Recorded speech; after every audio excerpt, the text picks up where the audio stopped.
del intestino, ¿ya? Y esta enfermedad era más, se veía en los países europeos, Estados Unidos, ellos tienen bastante estadísticas, pero les cuento que ya esta enfermedad la tenemos también en nuestro medio. De hecho, yo he visto varios casos de enfermedad de Crohn, no tantos como los que ellos ven, pero sí hemos logrado ver acá en nuestro medio. Pero muchos de ustedes se van a ir a otros países probablemente a trabajar y pues es importante que esto, como ya es una enfermedad a nivel mundial, ¿no? Pero más frecuente en países americanos y anglosajones, ¿no? Entonces es una enfermedad inflamatoria transmural, idiopática. ¿Qué significa transmural? Significa que atraviesa todas las paredes del intestino. ¿Qué significa idiopática? Que no hay una causa, ¿no? Lamentablemente en la medicina tenemos enfermedades que no tienen una causa.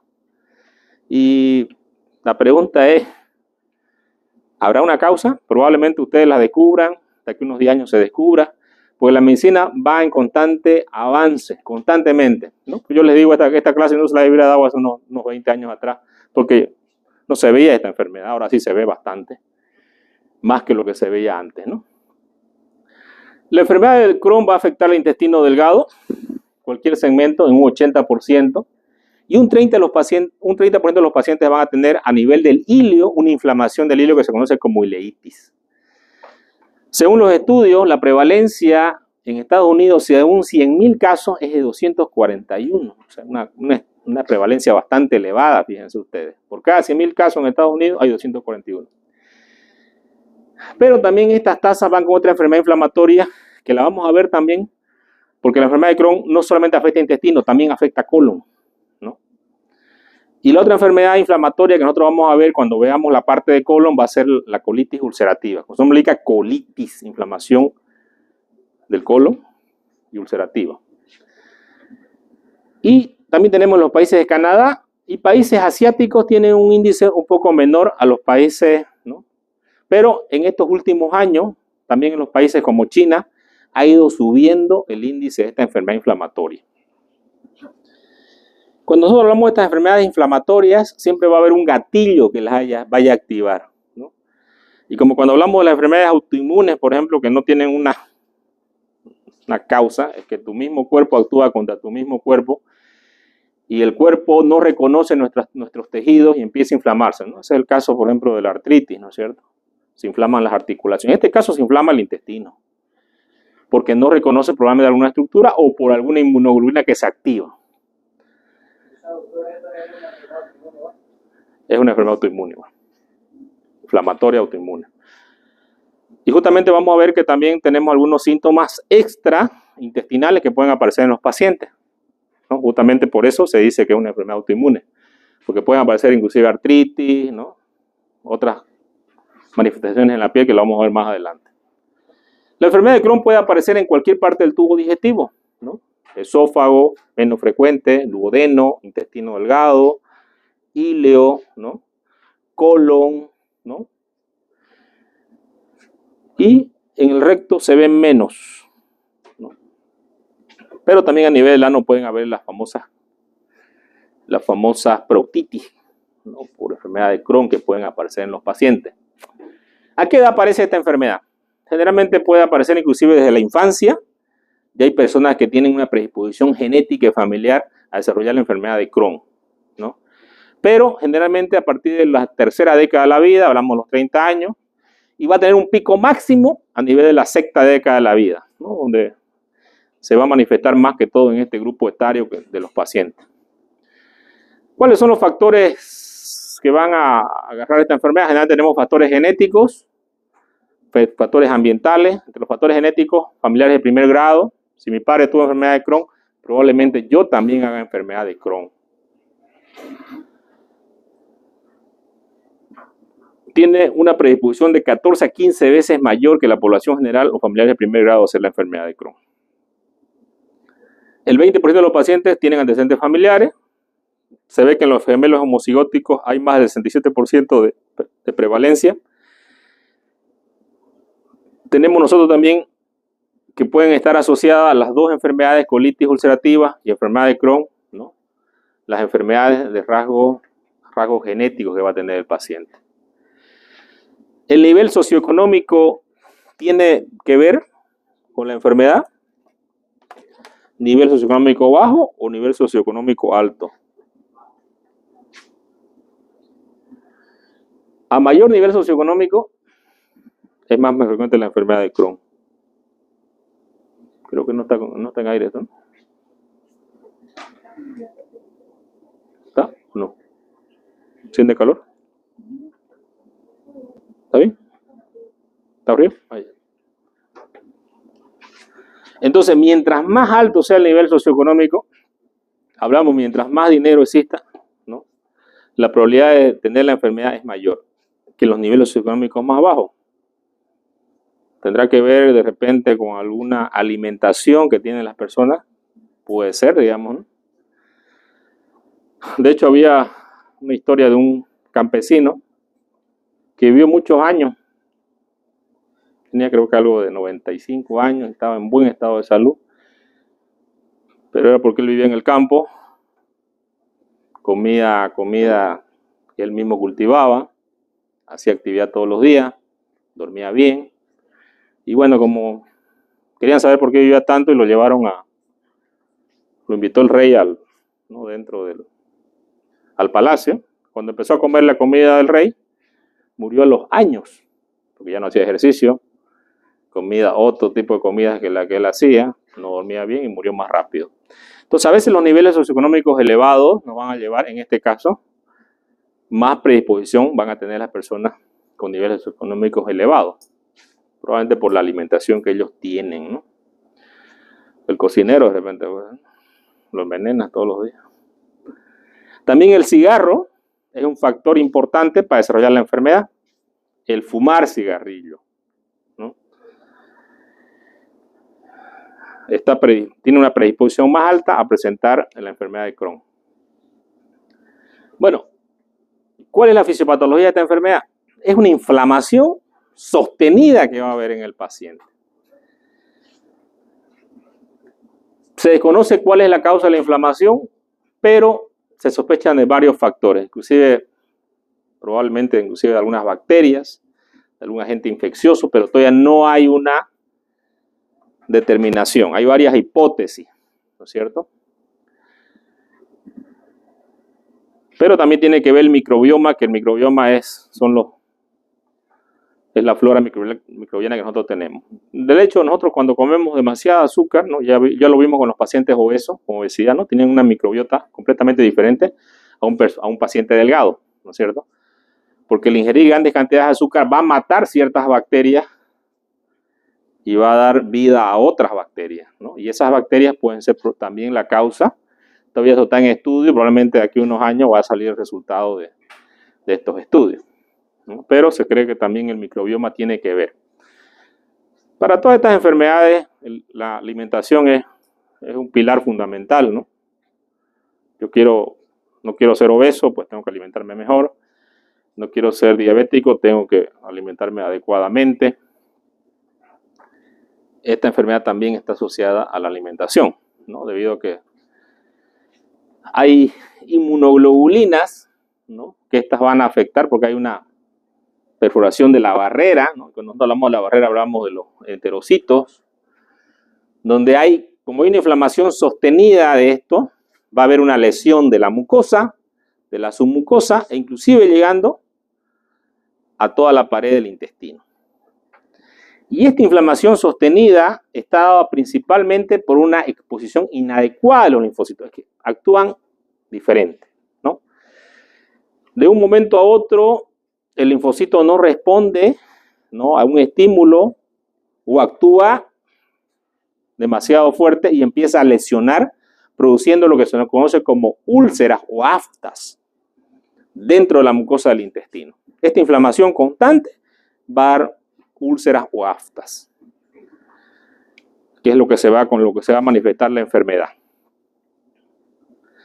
También se han comentado defectos genéticos que existen en algún tipo de cromosoma, como el 16, ¿no? Tenemos en el locus BD1, ¿no? En el gen NOD2. Esta respuesta inmune va a ser más acentuada en este tipo de pacientes que tienen esta predisposición.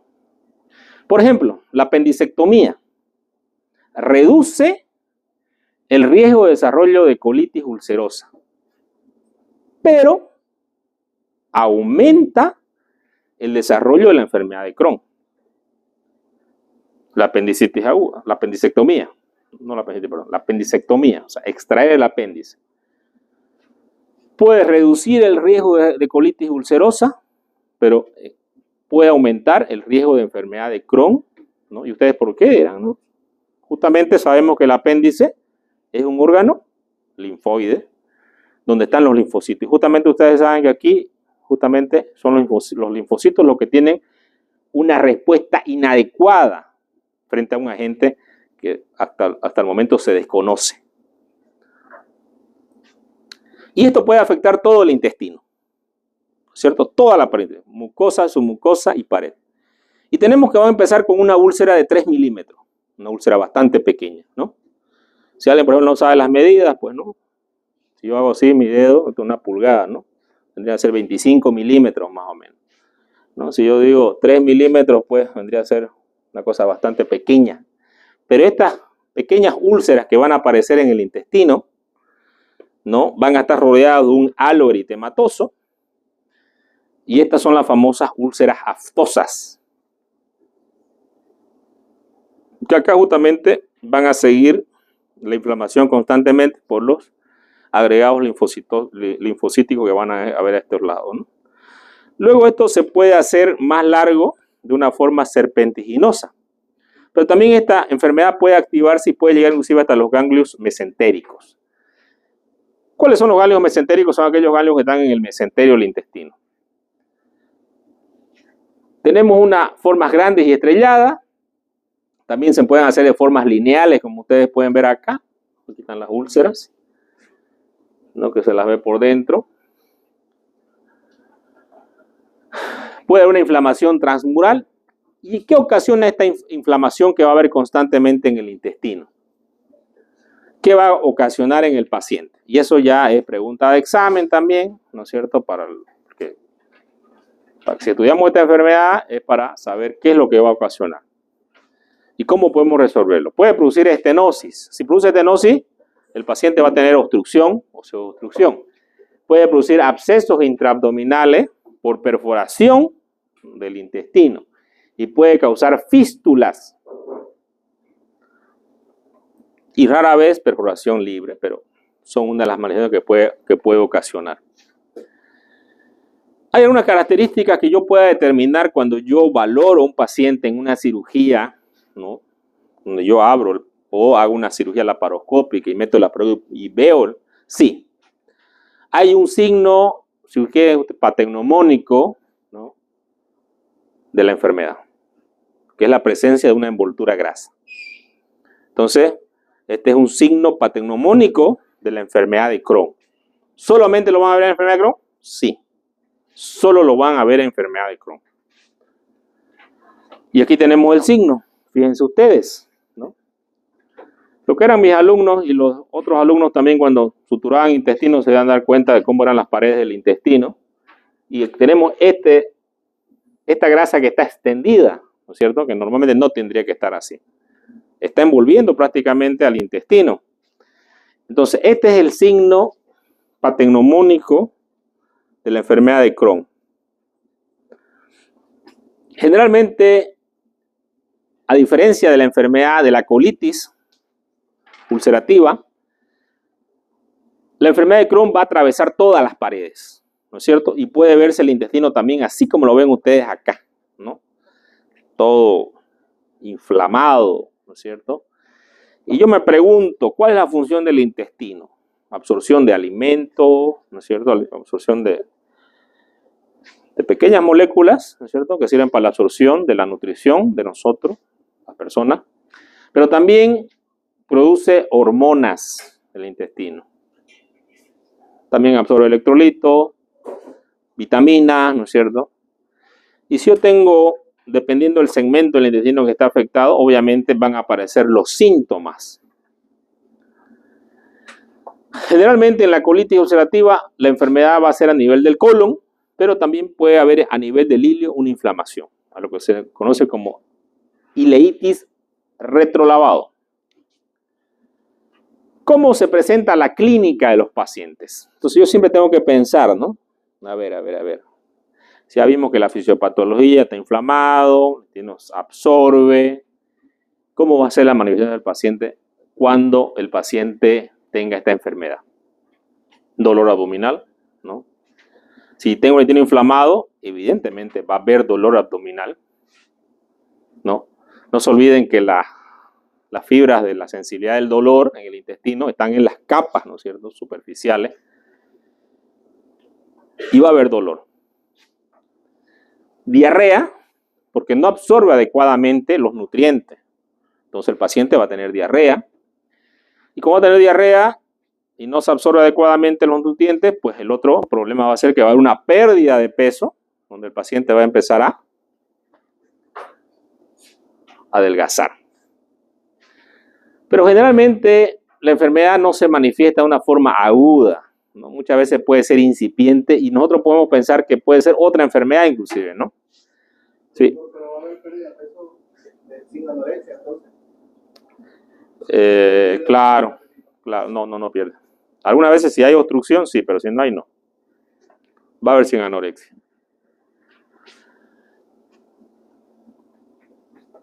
Entonces, puede sospecharse de otras enfermedades, que es lo más común ¿no? Cuando un paciente viene con estos síntomas, que son síntomas pues muy comunes, pues, ¿no? Si hay dolor abdominal puede ser cualquier cosa, ¿no? Alguien dice, me duele la cabeza, ¿no? Yo tengo una alumna, yo me duele la cabeza.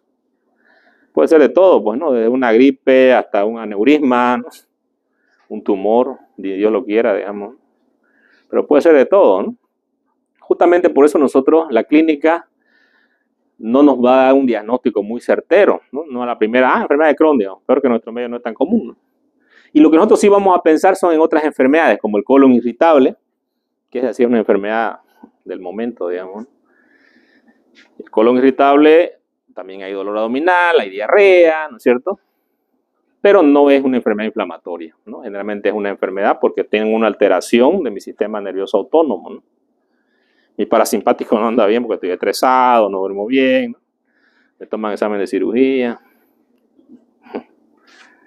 Entonces, generalmente el colon irritable va a deberse a un problema de estrés, que puede haber diarrea o puede haber estreñimiento, ¿no? Y la otra enfermedad diagnóstico diferencial puede ser la enfermedad celíaca, ¿no? Que ya aquí es por la no absorción de algunos alimentos que tienen gluten. Y estos alimentos, el paciente va a tener distensión, ¿no? Va a tener problemas, inclusive dependiendo el grado de enfermedad celíaca que tenga. Puede sospecharse de otra enfermedad. Entonces, va a depender ya cuando la enfermedad ya avanzó, evidentemente, y ya tiene unas características, pues, claras, porque ya la enfermedad avanzó con los años, ¿no? Y va a haber una enfermedad fibroestenótica, que obviamente me va a dar signos de obstrucción intestinal, ahí inclusive pueden haber vómitos, ¿no? Porque ya hay estenosis del intestino, el paciente no puede comer bien, se va a obstruir, ¿no? Puede haber una enfermedad fistulizante, de pronto me duele por aquí y sale contenido intestinal por la pared, ¿no? O de pronto voy al baño a orinar y en vez de orinar líquido sale un gas, ¿no es cierto? O sale verde mi orina. Significa que hay una fístula del intestino a la vejiga, ¿no? Y obviamente ya aquí voy a tener una enfermedad fistulizante o una enfermedad inflamatoria agresiva, ¿no? Puede ser dependiendo del tamaño del intestino que está afectado. Y el segmento, mientras más segmento tenga infectado, o sea, inflamado, va a ser peor para el paciente, ¿no es cierto? Y de acuerdo a las características de una de estas manifestaciones que ya va a tener el paciente, obviamente vamos a tener una clínica que va a ir acompañado a esto, ¿no? Vamos a tener, si es una inflamación, fiebre. Si tenemos una fístula, también va a tener fiebre, pérdida de peso. En los niños va a haber retardo del crecimiento, ¿no? Los niños que tienen esta enfermedad no crecen, ¿no? Y justamente siempre, este es un dato importante cuando manejamos enfermedades autoinmunes en niños, ¿no? O enfermedades infecciosas, lo que ustedes quieran, y que son crónicas, y que el niño no crezca, es que la enfermedad no anda yendo bien, digamos, ¿no?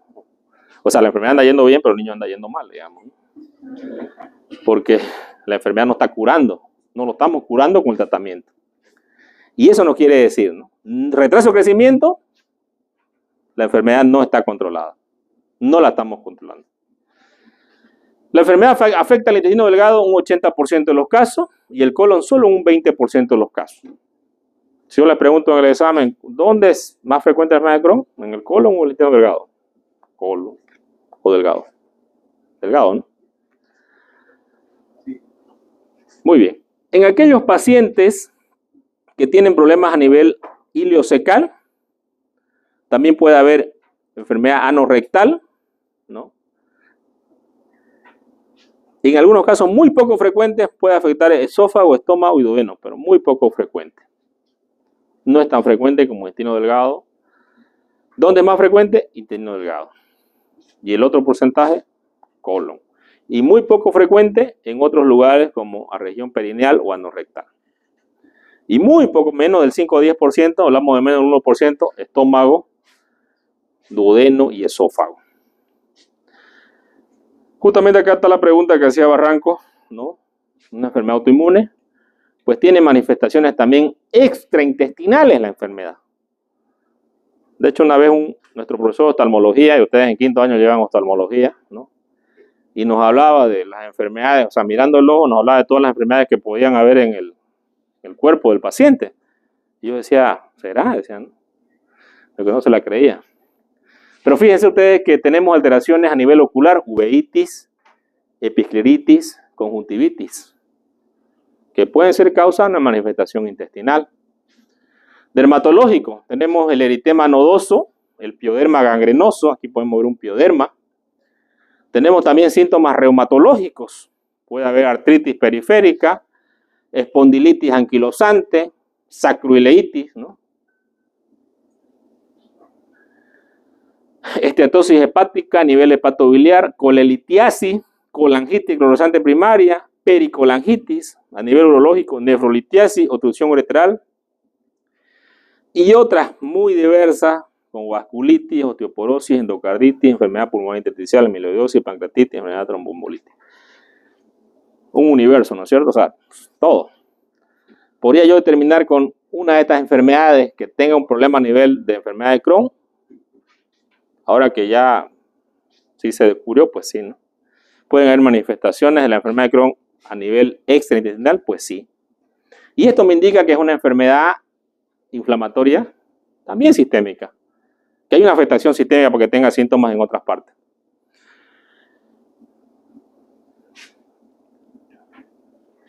Bueno, ¿cómo llego al diagnóstico? Siempre que yo estudio una enfermedad, ¿no es cierto? Y no importa, por ejemplo, si ustedes se olvidan de aquí un tiempo, porque normalmente tendemos a olvidar. Y es normal que uno olvide, pues, ¿no? Pero si yo debo volver a repasar una enfermedad, me interesa saber siempre cómo voy a llegar al diagnóstico y cuál es el tratamiento. Para el diagnóstico tenemos la historia clínica de los datos que ya comentamos, las manifestaciones clínicas que va a tener el paciente, que son muy, ¿no? Que alguien diga, viene con dolor abdominal, enfermedad de Crohn, mentira, pues, ¿no? O sea, a menos que sea un brujo, digamos. Pero después es muy difícil que lleguemos al diagnóstico por esa parte. Pero sí, nosotros cuando ya hay una manifestación, ¿no? Una enfermedad estenótica, vamos a tener un cuadro obstructivo, ¿no? Cuando hay una enfermedad fistulizante, sí podemos sospechar una enfermedad de Crohn cuando hay una fístula, ¿no es cierto?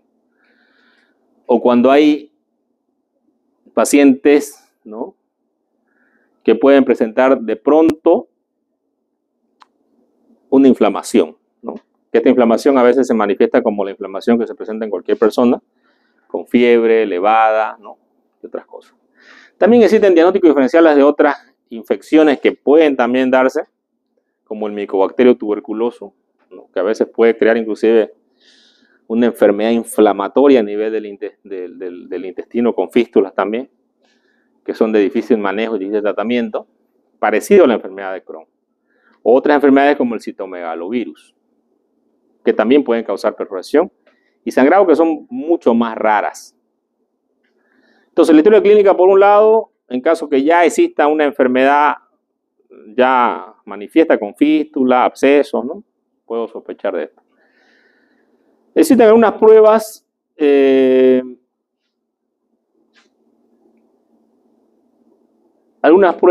que yo puedo pedir. ¿Dónde están las pruebas? Aquí están las pruebas. Primero, como el paciente va a tener disminución de la absorción, vamos a tener deficiencia de algunos electrolitos importantes. Tenemos que pedir la función renal, función hepática, hierro, ¿no? Y generalmente los pacientes van a tener anemia. ¿Por qué tienen anemia? No se absorbe la vitamina B2 a nivel del hilio por la ileitis que el paciente presenta. Entonces es un paciente que va a ser un anémico. Si por algún motivo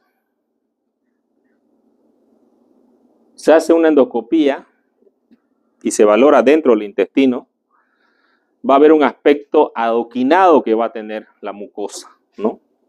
No sé si han visto los adoquines, ¿no es cierto? Samaipata, por ejemplo, ¿no? Son esas piedritas que hay, ¿no? Sobrepuestas. Entonces, esta es una característica de la mucosa, un adoquinado. Pero una esófago gastroduodenoscopía me llega hasta ahí nomás, y donde está más frecuente a nivel del intestino delgado. Entonces, el estudio que nosotros usamos es la PIL cámara o la píldora endoscópica, ¿no? Que es una cápsula endoscópica que el paciente traga, va sacando fotos de todo el tubo intestinal, pues, y nos va a dar el resultado, ¿no? Si yo sospecho yo de una obstrucción, ¿qué estudio pido? ¿De intestino? ¿Qué estudio pido?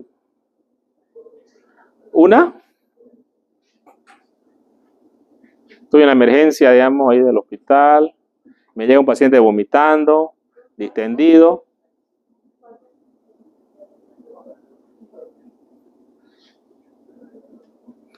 Radiografía, tórax y abdomen. ¿Cuáles son los signos radiográficos de obstrucción intestinal? Niveles hidroaéreos, signos de monedas apiladas. Si hay perforación, vamos a tener aire subdiafragmático, ¿no es cierto? Placa de tórax y abdomen. Pero también puedo pedir una tomografía, ¿no es cierto? Donde puedo ver la distensión del abdomen. Y también puedo diagnosticar un absceso. Si hay absceso ya por perforación de fístula, la tomografía contrastada es el mejor estudio para identificar esto. Este tipo de enfermedad, ¿no? Entonces, la cápsula endoscópica es la más importante para hacer diagnóstico de esta enfermedad, ¿no? Porque después de decir que por la clínica usted diagnosticó, pues es mentira, ¿no? Es falso. Pero sí la cápsula endoscópica. También existen pruebas de anticuerpos, pruebas inflamatorias, ¿no? Intestinales de varios anticuerpos, ¿no? Que esto también los piden los reumatólogos, ¿no? Un montón de análisis piden, que a veces salen bastante caros y bueno, al final no sé si le dan una respuesta al paciente, pero bueno. Tenemos el ANCA, tenemos el ASCA, el PANCA, ¿no? Que son sensibles para enfermedad de Crohn. Y son pruebas que tienen alta especificidad, pero baja sensibilidad. Pruebas en ese todavía no se han determinado actualmente para determinar si tiene enfermedad de Crohn el paciente o no. Estas son las pruebas más importantes que se hacen. Generalmente, en los métodos diagnósticos que nosotros tenemos, también tenemos el método incidental, ¿no es cierto? Entro a una cirugía y veo algo raro, ¿no? Incidentalmente hago un inventario en caso que entre a hacer una apendicectomía, por ejemplo, y puedo valorar el intestino y veo un intestino que tiene envoltura de grasa. Entonces, ya está el diagnóstico mediante una cirugía laparoscópica que se hizo.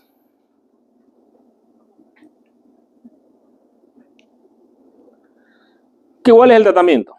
Como en todas las enfermedades, tenemos tratamiento médico y tratamiento quirúrgico. ¿Cuál es el tratamiento médico de esta enfermedad? Bueno, va a depender cómo se encuentra el paciente, ¿no es cierto? ¿Cuál es la gravedad del paciente? Si es un paciente que está desnutrido, un paciente con una fístula, es un paciente que está, ¿no?, en malas condiciones, obviamente tengo que hidratarlo al paciente, ¿no? Tengo que nutrirlo, nutrición parenteral, ¿no? Porque no voy a poder darle por la vía oral todavía nutrición. Si tiene una fístula, peor, ¿no? Entonces va a ser un paciente desnutrido. Entonces voy a iniciar antibióticos, ¿no? El tratamiento médico consiste para la enfermedad directamente en aminosilatos, corticosteroides, inmunomoduladores y tratamientos biológicos que todavía no están bien demostrados. Va a depender del índice de Harvey si la enfermedad es una enfermedad leve, moderada o grave. Y de acuerdo a esto voy a ver qué medicamentos voy a utilizar. Siempre en enfermedades graves voy a hospitalizar al paciente, voy a hacer un reposo intestinal, que sí que no le voy a dar nada y voy a apoyar nutricionalmente al paciente haciendo nutrición parenteral. ¿Cuáles son los fármacos orales? ¿No? Tenemos el ácido 5-aminosalicílico. Entre ellos está la mesalazina, que es el medicamento más utilizado. Aunque es un poco controvertido, según los estudios y los metaanálisis que se han hecho, son varios estudios que se han llegado a concluir. Pero es la única terapéutica por el momento. Tiene toxicidad mínima. Sin embargo, cuando un paciente está con una crisis inflamatoria severa, el uso de glucocorticoides es la primera acción, ¿no? Tal cual se curan las enfermedades también, como la artritis, por ejemplo, ¿no? Estas enfermedades inmunológicas que justamente para aplacar hacen pulsos con corticoides, también aquí se usan glucocorticoides en una enfermedad. Lamentablemente sabemos que los glucocorticoides tienen efectos colaterales, que estos efectos colaterales pueden derivar en problemas como úlceras gástricas, ¿no? Pueden producir a un paciente Cushing. Entonces, estos glucocorticoides son la primera medida cuando tenemos una enfermedad avanzada y se usan por vía endovenosa, ¿no es cierto? Si el paciente remite, ya se sigue con los tratamientos, ¿no? Inmunomoduladores, como tenemos la budesonida, ¿no? Que se puede utilizar, la mesalanina, que son los medicamentos para la enfermedad ya moderada o controlada. Si es que vuelve, si remite, ¿no? El tratamiento es por bastante tiempo prolongado, tiene que usar el paciente, hablamos de meses, ¿no? Y generalmente vamos a dar una respuesta, fíjense, en un periodo de 3 a 6 meses, ¿no?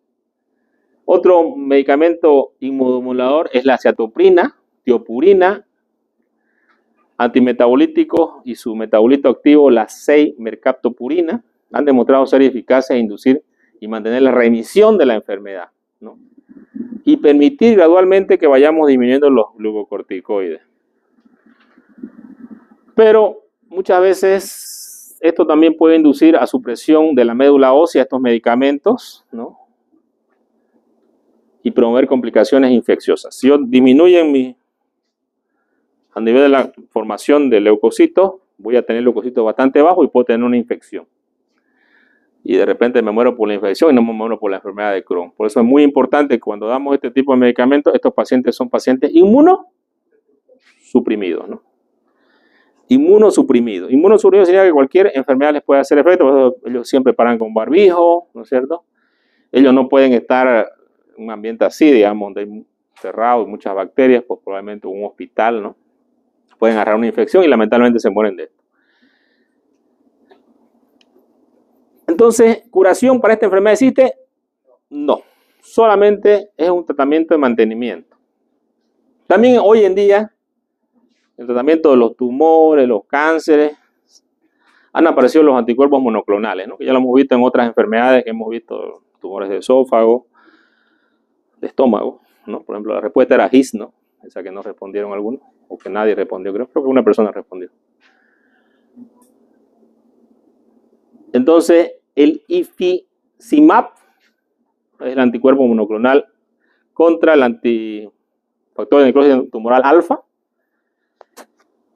Este es un tratamiento biológico para la enfermedad inflamatoria intestinal, ¿no? Y inclusive hay un medicamento, el infliximab, es un anticuerpo monoclonal humano que también va a reducir, inclusive puede promover el cierre de fístulas cuando el paciente está con fístulas intestinales, ¿no? Puede ayudar a mejorar esto.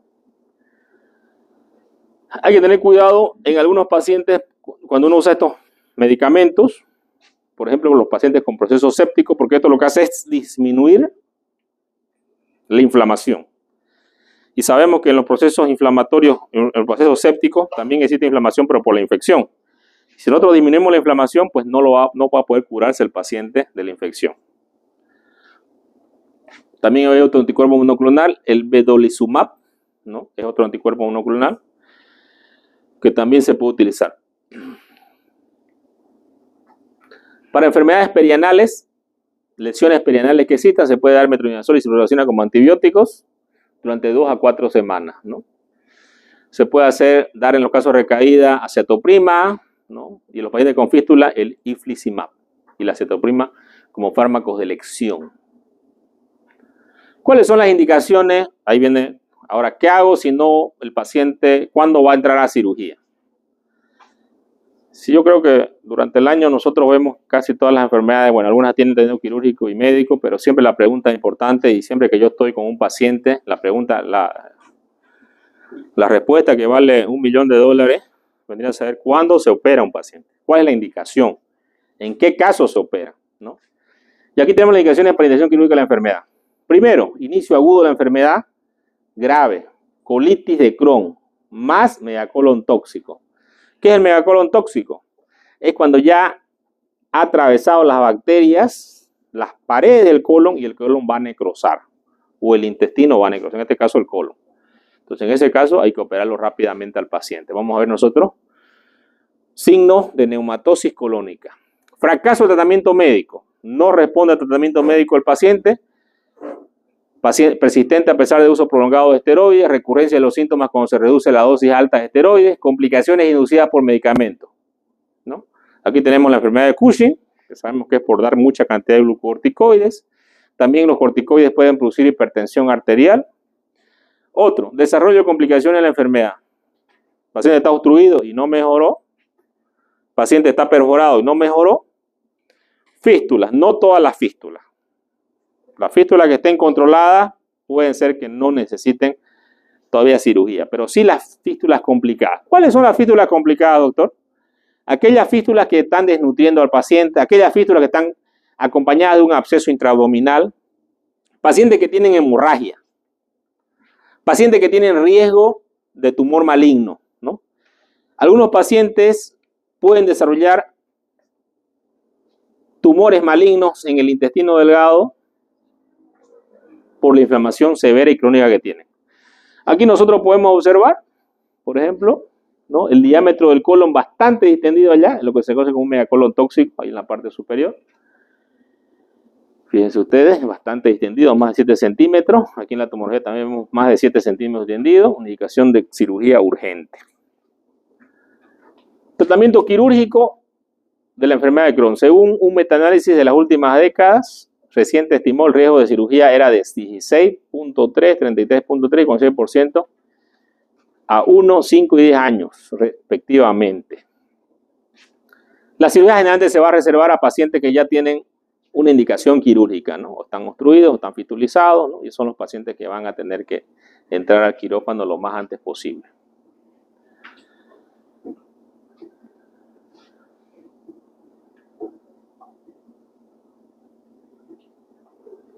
Dependiendo de lo que nosotros encontremos, ¿no? Si nosotros entramos a una supuesta apendicitis aguda y vemos una ileitis, pues vamos a tomar solamente una biopsia probablemente, no debemos directamente ya sacar el ilio o hacer una ileostomía, ¿no?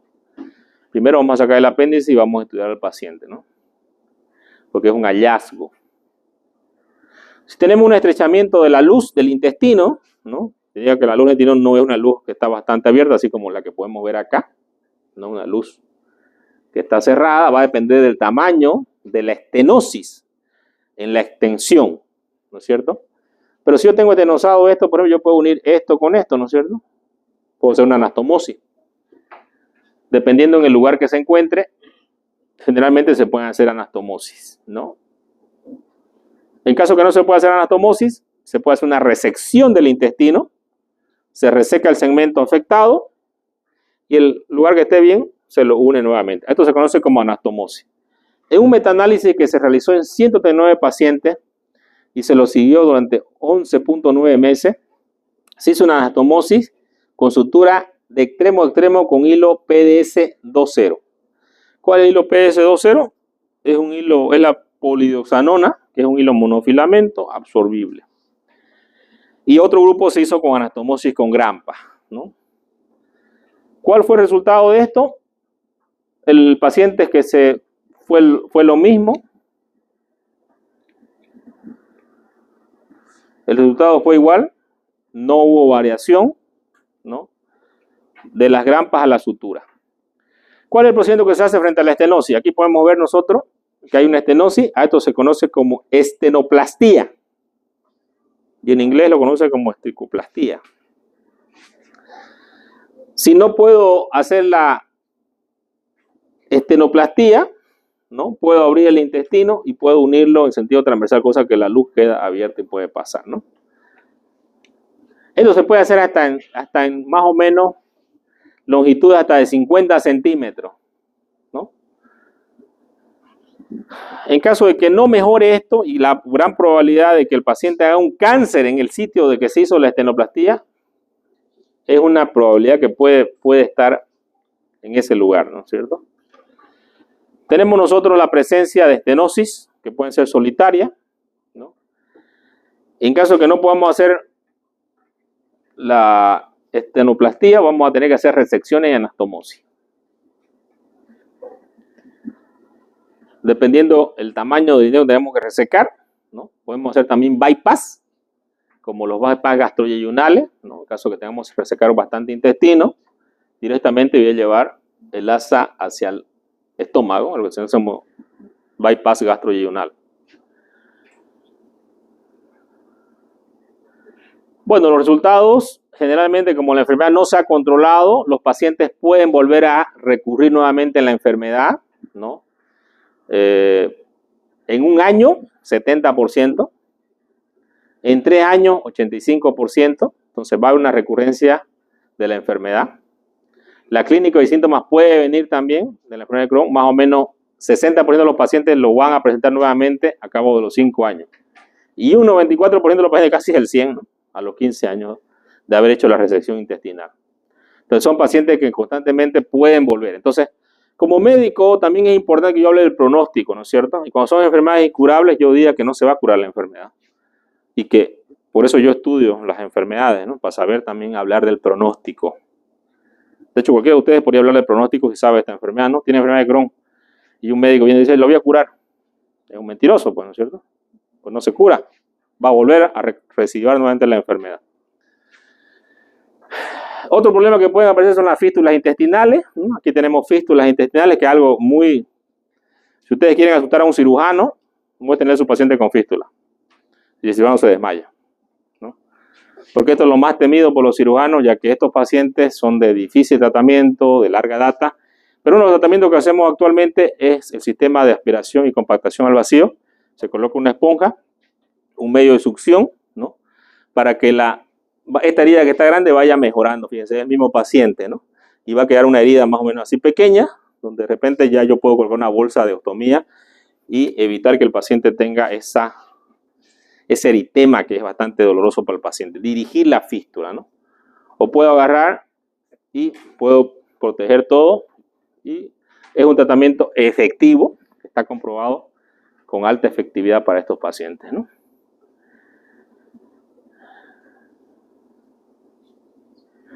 ¿Cuáles son los factores que van a afectar negativamente el cierre de una fístula? Esto también es importante como el tema de tratamiento, ¿no? A mí me consultan a veces por pacientes que tienen fístula. De hecho, ahorita hay uno en el San Juan de Dios. Pero al final, hasta ahorita no hay la junta médica que iba a haber, hasta ahorita no existe. Pero ya yo di mis pautas, digamos, ¿no? Al ver, he estado en varias juntas médicas justamente. Y bueno, de todos los pacientes lo mismo, ¿no? Factores del paciente, nutrición. Medicamentos que consuma el paciente como esteroides van a hacer que el paciente no cierre su fístula. Factores etiológicos, fístulas malignas, que el paciente tenga un cáncer o tenga una enfermedad inflamatoria activa como la tuberculosis, por ejemplo. Fístulas asociadas a enfermedad de Crohn, una enfermedad persistente, la enfermedad tampoco va a cerrar. Fístulas en campos radiados, que el paciente reciba constantemente radiación por otra patología. El sitio de la fístula, si es gástrico o duodenal, no cierran.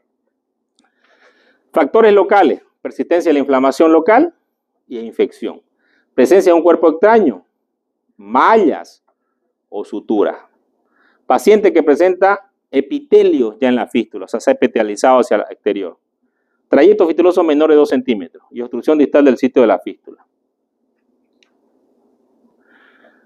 Para determinar la fístula tenemos estudios como la fistulografía, donde nosotros colocamos, fíjense ustedes acá, están colocando un contraste y el contraste va y entra al intestino delgado, ¿no? Y hay una fístula duodenal ahí, por ejemplo, ¿no? Aquí ponen otra jeringa y eso se llama fístula aquí, fíjense, al intestino delgado, ¿no? La jeringa acá, ¿no? La fístula que está aquí, yo la canalizo con una sondita, meto el contraste y el contraste va y indica cuál es el intestino que alimenta esta fístula.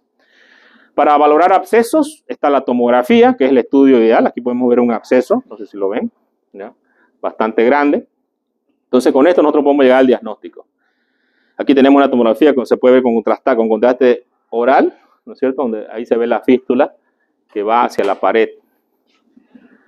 El tratamiento para la fístula es bastante, y estos son los objetivos importantes, ¿no? Pregunta de examen. Primero que nada, nunca operar al paciente. Primero debo estabilizarlo, ¿no? El error más común que se comete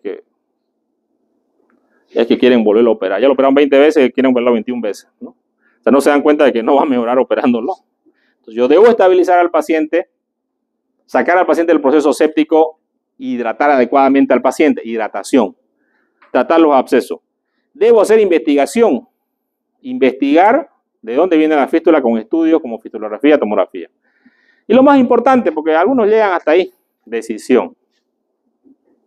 La decisión de reintervenir a un paciente cuando ya van 2 a 3 meses, ¿no? ¿O qué sigo? ¿Sigo teniendo conservador? ¿No? Y ahí es justamente donde, para tener decisión hay que tener bastante otras cositas más. Como decía alguien que pone las gallinas. Tratamiento definitivo. ¿Voy a poder curar a este paciente o no lo voy a? ¿Cuáles son mis probabilidades de curación de este paciente? ¿Qué técnica debo usar? Y por último, la rehabilitación. Entonces, para estabilizarlo, primero nutrición parenteral. Aquí tenemos algunos casos, fíjense, de fístula, ¿no? Aquí esto se llama bueno, es un condón que se da puntos, condón de Rivera, algo así se llama, ¿no? Donde hace que todo el contenido pase directamente a la bolsa, ¿no? De ostomía y no contamine la pared, ¿no? Y aquí ponen un sistema de aspiración para que vaya cerrando las fístulas, ¿no? Al final, lo primero es dirigir la fístula. Aquí tenemos muchas fístulas intestinales, ¿no? Después van a haber adherencias y hay que saber el momento exacto cuando uno va a entrar a la cirugía. Y el que entre a esa cirugía tiene que ser un cirujano muy capacitado, con alta experiencia. Y son varias horas de cirugía, a veces 8 horas de cirugía, 10 horas de cirugía, donde el cirujano tiene que perder la paciencia porque a veces hay muchas adherencias y no puede llegar a encontrar dónde está el intestino y dónde empieza y dónde termina, ¿no? Entonces, son cirugías bastante meticulosas que requieren un tratamiento. Bueno, los resultados, ¿no? Hay un memotécnico que se conoce como Friends, ¿ya? Ese memotécnico está en inglés, ¿no? E indica, la F viene de fístula, ¿no? La R viene de radiación, la I viene de infección que exista, ¿no? La E viene de epitelización, la N viene de neoplasia, ¿no? Y la D viene de una obstrucción distal que exista. Cuando yo tengo un paciente con fístula, yo tengo que determinar primero si el paciente no tiene, la causa no es un Friends, ¿ya? Una de estas causas esté causando. Tengo que estudiarlo. Si yo determino que no hay una de estas causas, recién voy a pensar en la intervención. ¿Cuándo se empieza la intervención? Más o menos después del mes y medio o 2 meses o 3 meses. Y a veces hay que hacer cirugías una y otra, ¿no? En una revisión retrospectiva de 23 años, de 153 casos de fístula enterocutánea, fíjense, 23 años, que fueron tratadas quirúrgicamente, se observó que la mayoría de las fístulas se originaban en intestino delgado y eran de naturaleza iatrogénica. ¿Qué significa eso? Iatrogenia. ¿Qué significa iatrogenia? Fueron ocasionadas por el cirujano. Iatrogénica. El cirujano fue el que causó esto. La reparación quirúrgica se asoció con una cirugía abdominal previa. 4% a los 30 días, 15% al año, morbilidad fue superior al 80% y el primer intento de reparación quirúrgica resultó exitoso solamente en 70% de los casos, ¿no? Con una tasa de cierre de 84%. Algunos pacientes requirieron 3 intentos de reparación, ¿no? Y muchos pacientes no pudieron cerrarse la pared y quedaron con una hernia que tiene que repararse después, ¿no? De este periodo de tiempo. Se acabó. Muy bien, jóvenes.